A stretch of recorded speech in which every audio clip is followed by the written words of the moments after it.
Hinirang niya kayo sa lahat ng bansa upang maging kanya.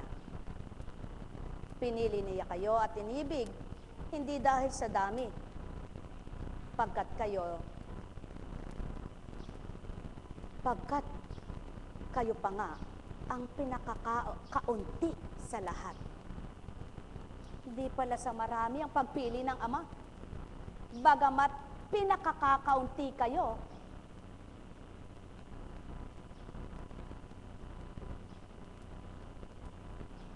Kung pinili kayo, dapat magsaya ka. Pinili niya kayo dahil sa pag-ibig niya sa inyo at sa kanyang pangako sa mga ninuno.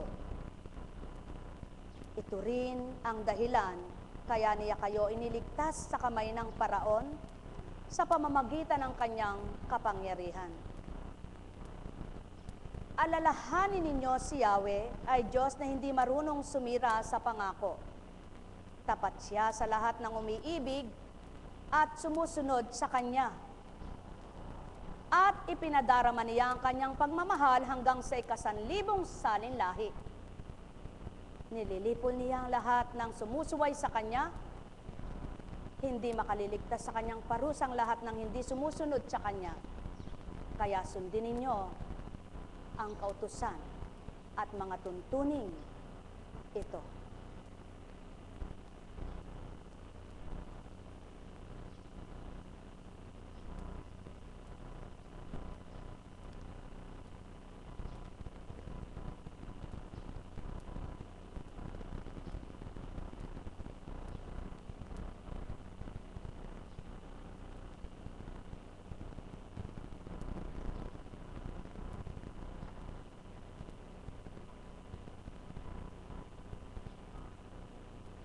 Aking Ama, ikaw na rin ang nagturan. Salita ng tao'y sarado sa katotohanan. Ngunit iyong mabubuksan upang makaunawa na tuwiran. Ngayon naman ako ang samukot dalangin sa iyo. Yamang pinahintulutan mong magbuka ang bibig ng taong ito. Sa mga aral mo'y magparinig at magsambit sa harapan nila. Ang matuwid na nagnanasang masumpungan kay makilala ka, at ang naglalayong maramdaman kay magpadama ka. At ang tuwirang tapat ang pagnanasa at pagmimithing matanggap ka, pasibulin mo ang galak, ganap silang magliwanag. At ang wala pang pagnanasang ikay kilalanin at tanggapin, huwag kang manghinawa. Patuloy mo silang kahabagan at kaawaan. Hanggang ang matigas nilang loob ay mapalambot mo. Ang marurupok nilang paninindigang pagtitiwala sa iyo'y tumatag na.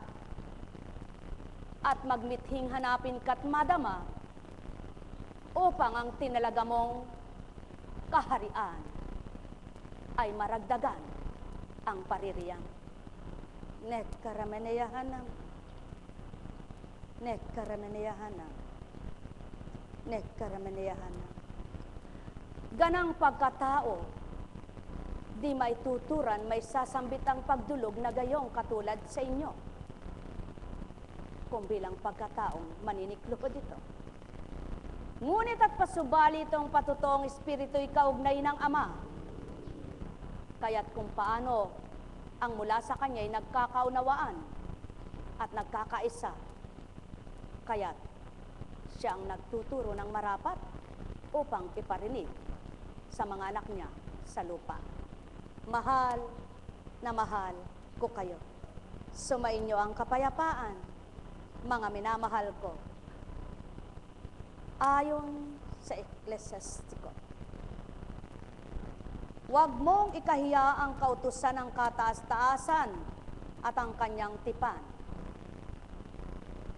o ang magawad ng katarungan kahit sa masamang tao.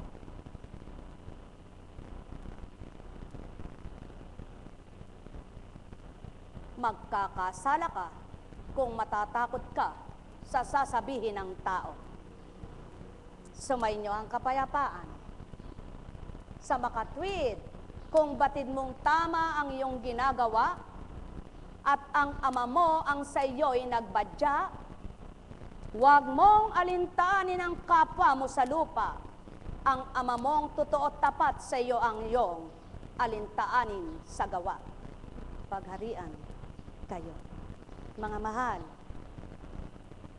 patotoo ng ama, mahal na mahal kayo. Ang bitukan nyo siyang nagpapagalaw, ang puso nyo siya'y nagpapatibok, ang bato nyo, mga bato nyo, siya rin ang bumubuhay, ang atay nyo, gayon din. Lahat ng bahagi sa buong pagkatao nyo, siya ang nagbigay, buhay, at paggalaw. Sa makatwid,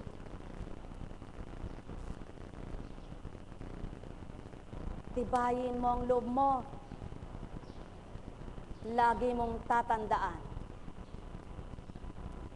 Ang karamdaman ay hindi niya kaloob, subalit siyang may kaloob na magpagaling sa karamdaman. Ang paghihirap ng loob ay hindi niya nasa, ngunit naghirap man ang iyong loob, siyang magpapagaan. Ang kalumbayan ay hindi niya dulot, subalit ang kaaliwan maibibigay. Ang kahirapan ng buhay ay hindi niya kagustuhan, kaya't nilikha niya ang iba't ibang bagay na pagkikinabangan.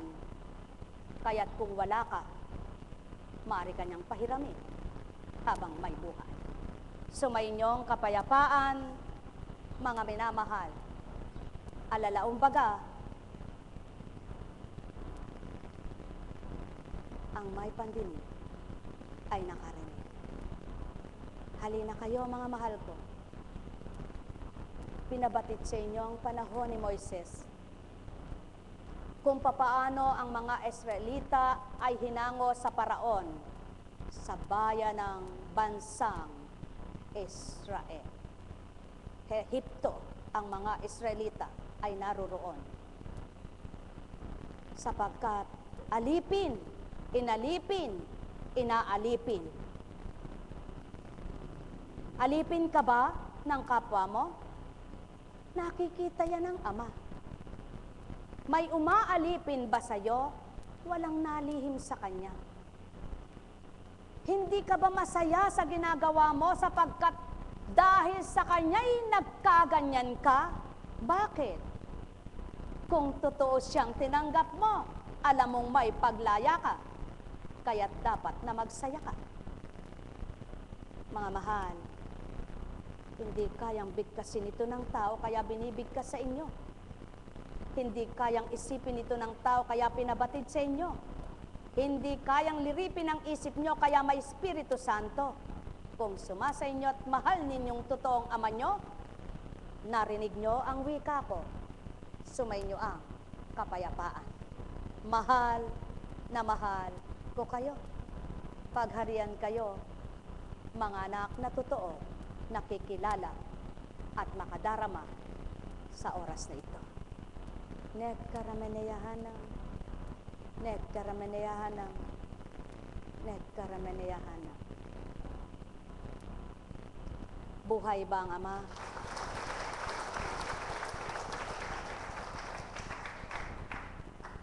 Sapagkat naaarok niyang walang hanggang kalaliman at natatarok ang kaibuturan ng puso ng tao.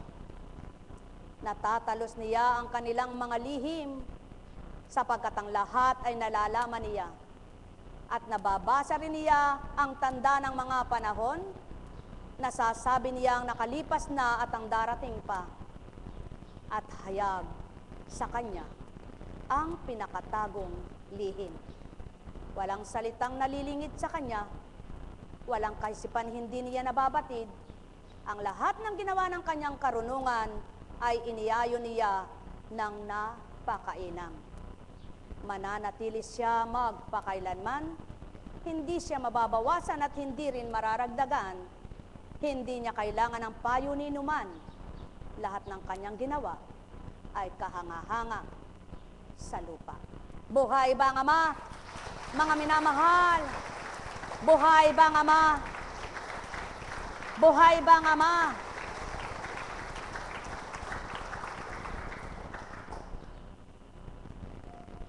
Inip na po ba kayo? Sawa na po ba kayo? Gusto pa po ba ninyo? Nakaririnig po ba kayo? Nasa inyo po ba ang isip nyo? Siyempre po, kaya lang. Kasama nyo kaya ang pagnanasa ng isip nyo, naririto kayo, kaya isip nyo dumito. Parangalan nyo ang Ama sa mga naririto ang pag-iisip, sapagkat makakaunawa nga kayo. Ang Diyos ay pag-ibig. Ayon kay Juan. Mga minamahal, mag-ibigan tayo sapagkat mula sa Diyos ang pag-ibig. Ang bawat umiibig ay anak ng Diyos at kumikilala sa Diyos. Ang hindi umiibig ay hindi kumikilala sa Diyos, sapagkat ang Diyos ay pag-ibig. Inihayag ng Diyos ang kanyang pag-ibig sa atin nang suguin niya ang kanyang bugtong na anak upang magkaroon tayo ng buhay sa pamamagitan niya. Ito ang pag-ibig. Hindi sa iniibig natin ng Diyos, kundi tayo ang inibig niya at isinugo ang kanyang anak upang maging handog sa ikapagpapatawad ng ating mga kasalanan. Mga minamahal, yamang gayon kadakila ang pag-ibig ng Diyos sa atin, dapat din tayong mag-ibigan. Walang taong nakakita sa Diyos kailanman. Ngunit, kung tayo'y nag-iibigan na, sa atin siya at nagiging ganap sa atin ang kanyang pag-ibig. Nalalaman nating nananatili tayo sa Diyos at siya naman sa atin. Sapagkat pinagkalooban nila tayo ng kanyang Espiritu. Nakita namin at pinatotoo ang katotohanang sinugo ng Ama ang kanyang anak bilang tagapagligtas ng sanlibutan. Ang nagpapahayag na si Jesus, ang anak ng Diyos, ay nananatili sa Diyos, at ang Diyos na may nananatili sa Kanya. Nalalaman natin at pinahinanaligan ang pag-ibig ng Diyos sa atin. Ang Diyos ay pag-ibig. Ang nagpapatuloy na umiibig ay nananatili sa Diyos at nananatili naman sa Kanya ang Diyos. Iniibig mo ba ang kapwa mo? Wala mang magawang mabuti sa iyo sapagkat walang kakayahan ito? Ngunit ika'y malaki ang kakayahan mo? Totoo ka. Dahil hindi mo ito magagawa sa Kanya nang dahil sa sarili mo lamang, kundi dahil sa Espiritong inugnay ng Ama sa iyong binuhay ang pag-ibig mo sa sariling kalooban mo. Sumainyo ang kapayapaan, mga minamahal. Kilala mo ba ang Ama mo? Nasa sa iyo ba ang Espiritu niya? Nadadama mo ba siya? Huminga ka, huminga ka. Pumalakpak ka, pumalakpak ka.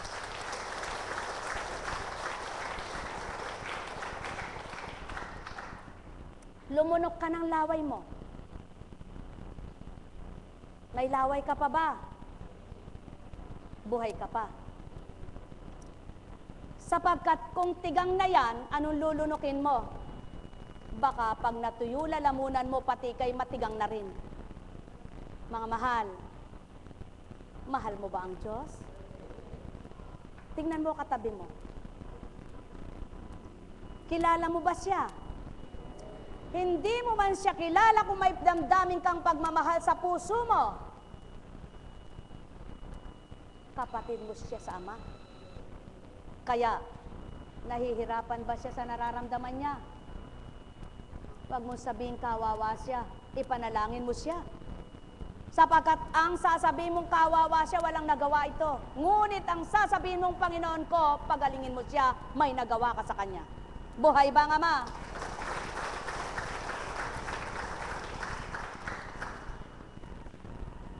Tingin sa katabi mo. Nakita mo bang mahirap siya? Halata mo bang mahirap siya? Sino nga makababatid na mahirap sa oras na ito kung kayo nakasuot ng maganda? Maliban ang amang nakatatarok nito. Subalit, ang hirap ng kalooban niya ay nadarama mo ba? Mapalad kang nakadama sa hirap ng kalooban ng kapwa mo. At nais mong paluwagin ito. At damayan mo siya sa hirap ng kalooban niya. Hindi dahil sa salaping maibibigay mo, kundi sa pag-ibig na nagmumula sa Ama, kalugod-lugod ka. Sumainyo ang kapayapaan, mga minamahal. Alalaumbaga, ang may pandinig ay nakarinig. Mahal na mahal ko kayo. Tuwiran kong tinuturan. Mahal na mahal ko kayo. Sapagkat kung nag-iibigan kayo, hindi nyo magagawa ang anumang masakit sa inyong kapwa. Buhay ba ang Ama? Buhay ba ang Ama? Buhay nga ba ang Ama? Mga mahal,